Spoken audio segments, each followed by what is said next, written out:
Samedi 11 mai 2019, Journée internationale des infirmiers et infirmières. C'est en présence du ministre de la Santé et de l'Hygiène publique, Dr Aka Aoulé, que l'INFAS est encore primée par le biais de sa directrice générale.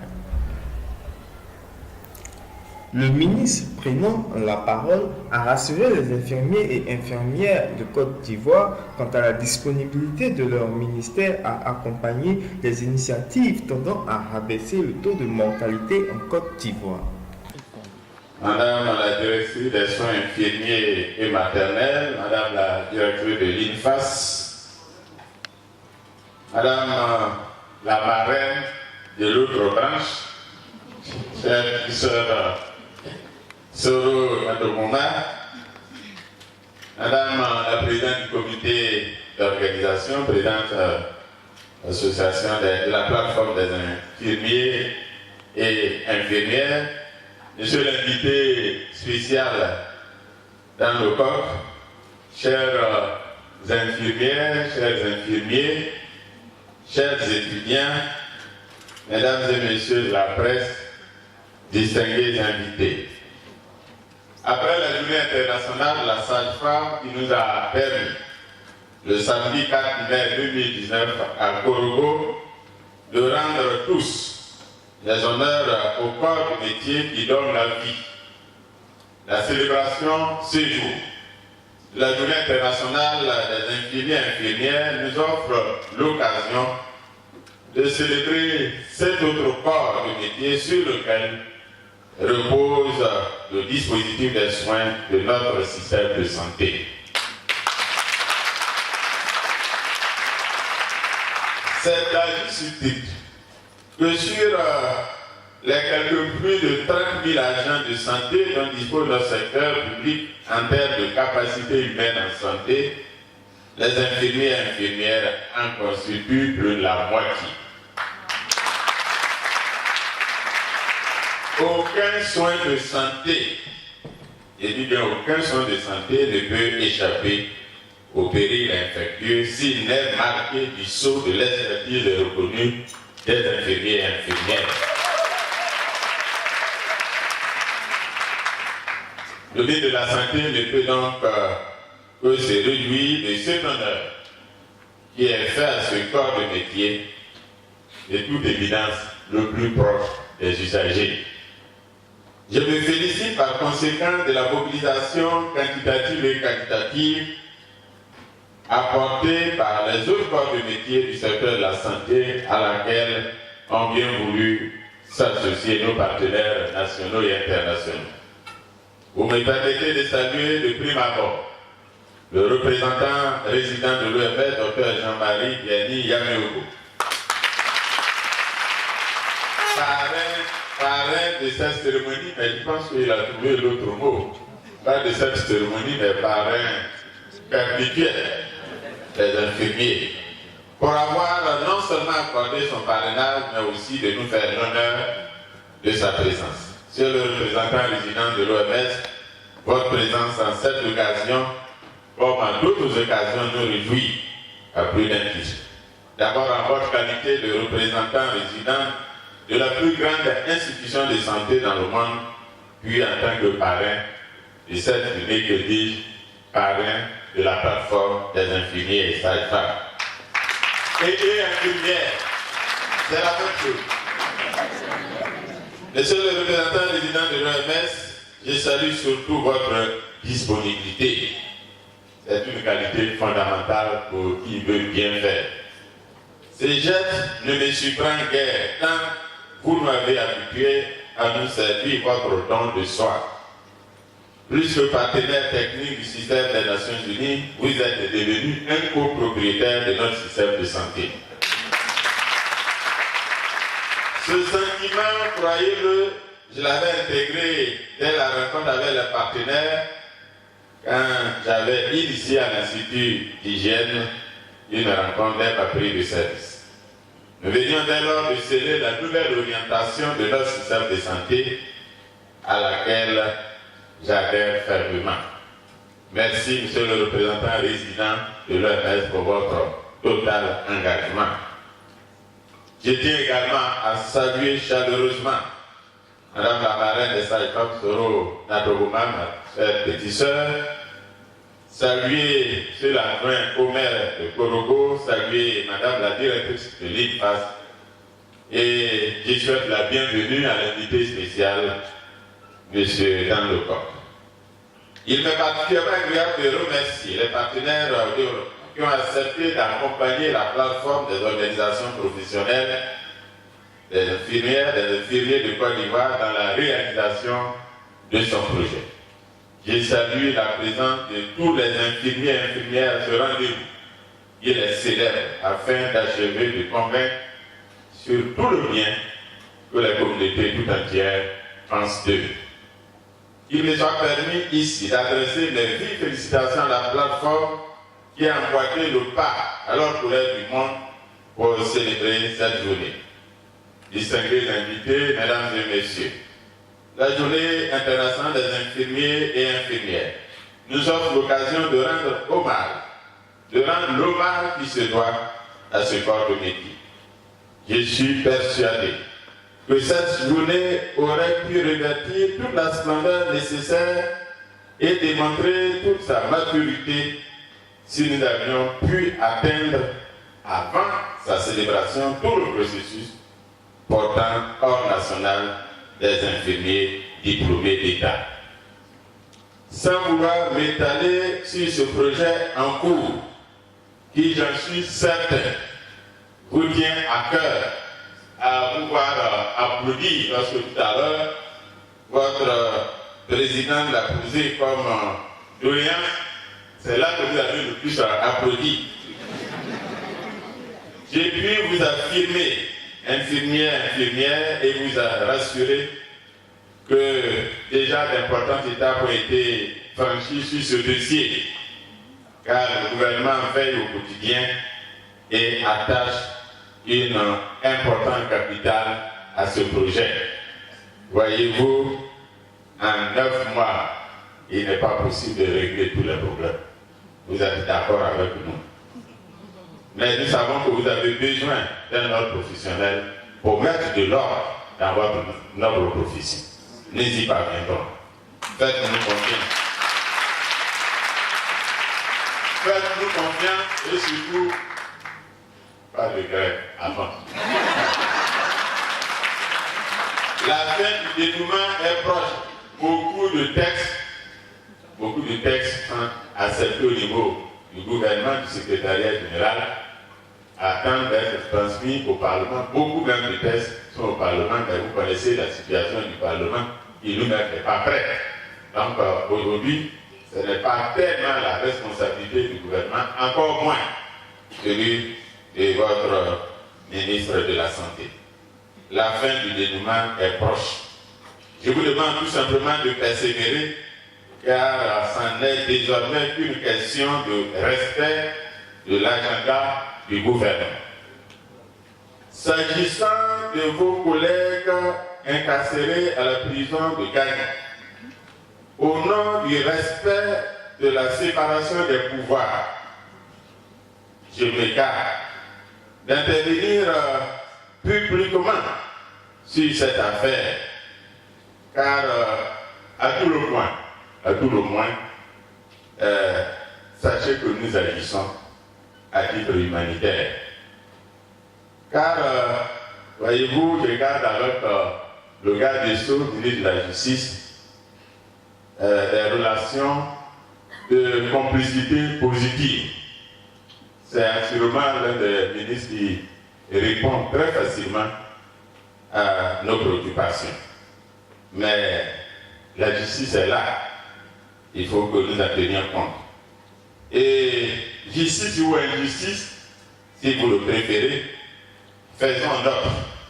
Cette formule célèbre de Félix Houphouët-Boigny, il disait « Je préfère l'injustice au désordre, car l'injustice peut se réparer. » Donc, gardons confiance dans l'aboutissement rapide de ce dossier. D'ailleurs, l'inspecteur général de la santé a conduit une mission là-bas, pas plus tard qu'avant-hier, il y a 2 jours. Donc, vous voyez très bien que nous ne sommes pas indifférents. à ce dossier. C'est l'occasion pour moi de rendre hommage, un hommage mérité à celles et ceux des infirmiers et infirmières qui, par vocation, se sont engagés à donner de leur personne pour notre bien-être et prendre soin de nous dans les moments les plus difficiles comme les plus heureux. Les infirmiers constituent le socle de notre système de santé. Ils sont représentés à tous les étages et dans toutes les spécialités. Sur eux reposent bien souvent des responsabilités énormes, comme ça a été dit tout à l'heure par le représentant résident de l'OMS. Les Européens indiquent d'ailleurs que le taux de mortalité hospitalière diminue avec l'augmentation du nombre d'infirmières dans un hôpital donné. De même, ces chercheurs estiment qu'à chaque patient supplémentaire par infirmière correspond une hausse de 7% du risque de décès pour le patient. Cette célébration vise à attirer l'attention de tous sur les nombreuses contributions que les soins infirmiers apportent au bien-être de la population. C'est une journée pour faire valoir la place des infirmiers et infirmières dans le système de santé, de valoriser ses compétences et montrer à quel point la profession infirmière est un maillon fort pour répondre aux défis de santé présents et à venir. Cette journée nous permet de découvrir comment le personnel infirmier transforme les soins et le système de santé afin que personne ne soit laissé de côté. Les infirmières et les infirmiers sont précisés, ceux qui garantissent la réalisation de ce droit, que ce soit dans leur travail quotidien, au sein des institutions de santé ou à des postes où elles peuvent exercer leur influence et prendre des décisions. Distingués invités, chers infirmiers et infirmières, cette célébration ne doit pas nous faire pourtant oublier nos responsabilités et mettre en face de nous nos réalités. C'est un dépit de nos capacités reconnues par tous. Car un dépit de nos capacités reconnues par tous, nous n'avons pas tous été exempts de reproches. Il n'a pas pu exister ce climat de confiance entre l'hôpital et ses usagers. Certains constatent ce que la rue dit souvent. Un désamour semble perdurer souvent entre la population et nos centres de soins. Un examen de conscience gagnerait à être développé à travers cette opportunité que vous offre cette journée. Toutes les qualités qui vous sont reconnues doivent être mises au service de la population. Vous êtes mieux placés que quiconque pour connaître le niveau de leur attente. Le corps infirmier ne va pas seulement soigner les patients, mais faire preuve d'empathie afin d'appréhender au mieux leurs besoins. Il convient de vous rappeler que dans la définition de votre profession, les soins infirmiers comportent la promotion de la santé, la prévention de la maladie, les soins aux personnes physiquement et mentalement mal portantes et aux personnes handicapées de tous âges dans tous les contextes de soins primaires, secondaires et tertiaires, y compris les soins communautaires. Permettez-moi donc également de vous rappeler l'histoire de l'œuvre vertueuse de cette pionnière de la profession infirmière anglaise de nationalité, Florence Nightingale, gravée à jamais comme modèle pour tous les professionnels infirmiers. Elle a commencé de 1854 à 1856 à développer sa conception des soins infirmiers, notamment dans la prise en charge globale du patient. Elle disait que seul le médicament ne peut pas aboutir à une complète guérison et qu'il fallait par ailleurs que d'autres besoins humains soient satisfaits, comme la nourriture, la toilette, etc. Et j'ajoute l'amour pour son prochain. Elle a réussi à imposer aux chirurgiens le lavage des mains, grande avancée en hygiène.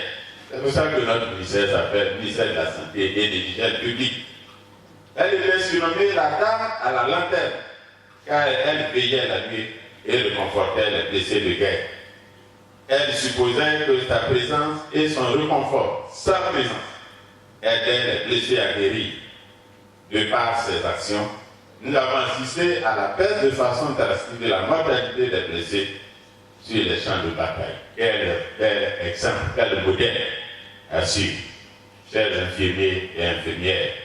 Vous devez faire de Florence Nightingale votre modèle pour une conscience sacerdotale de votre profession. Elle doit être votre revendication première. Tout le reste n'est qu'accessoire. Vous constituez à n'en point douter le premier contact de la population avec le système des soins et le relais après le passage des médecins. Pour ce faire, les soins infirmiers se présentent comme élément essentiel des soins de santé primaire selon la déclaration d'Alma-Ata en 1978. De par votre position dans le système de santé ivoirien, vous avez le pouvoir au bout des doigts et le pouvoir de faire changer les choses. Si chaque infirmier et chaque infirmière s'engage à garantir la qualité des soins, nos indicateurs seront constamment ouverts. Car comme l'a indiqué tout à l'heure le décideur, c'est votre engagement qui a fait que l'Ebola n'a pu atterrir en Côte d'Ivoire. Ça veut dire que si vous le voulez, vous pouvez le faire. Et je sais pouvoir compter sur votre plein engagement et votre professionnalisme. C'est dans cette perspective que votre engagement ainsi que vos contributions seront sans appel et d'un apport indéniable dans la mise en œuvre des grandes réformes et programmes structurants contenus dans la politique du président de la République de Côte d'Ivoire, son Excellence Alassane Ouattara, conduite par le Premier ministre Amadou Coulibaly. Il s'agit en tout premier lieu de la couverture maladie universelle qui viendra en complément des mesures d'extension c'est-à-dire de prise en charge, gratuité ciblée, pour optimiser cette prestation médicale au niveau de tous nos usagers. C'est sur cette base que des programmes complémentaires sont développés pour soutenir la durabilité de notre système de santé afin de permettre d'adresser au mieux ces défis. Ainsi, le programme social du gouvernement, lancé par le président de la République le 9 août 2018 et réaffirmé le 31 décembre 2018, engage la responsabilité du ministère de la Santé et de l'hygiène publique dans le renforcement des interventions promotionnelles de la santé. Un autre programme concerne le dossier d'investissement, présenté, soutenu par tous les acteurs de la santé du 15 au 18 avril dernier. Celui-ci devra faire mobiliser 6 415 milliards pour le financement de notre plan national de développement sanitaire. En outre, une campagne nationale d'inspection-contrôle vient d'être lancée pour la mise aux normes administratives et sanitaires des établissements privés, ainsi que pour la lutte contre les maladies de la rue. Ça, c'est une véritable guerre que nous allons intensifier. Quoi qu'il advienne, les médicaments de la rue, il faut les chasser, les cliniques non autorisées, nous leur déclarons la guerre quand ils seront disfaits. Et nous savons que sur ce point, nous avons le soutien de tous, sauf bien sûr des bénéficiaires de ces actes médicaux. Il convient également de citer la réforme hospitalière, véritable contrat de confiance et de performance adopté en Conseil des ministres le 3 mars 2019, qui sera soumis au vote du Parlement afin de permettre au personnel de santé d'œuvrer dans les meilleures conditions d'exercice, en tout cas aux personnes de santé et aux patients d'être au cœur de notre dispositif.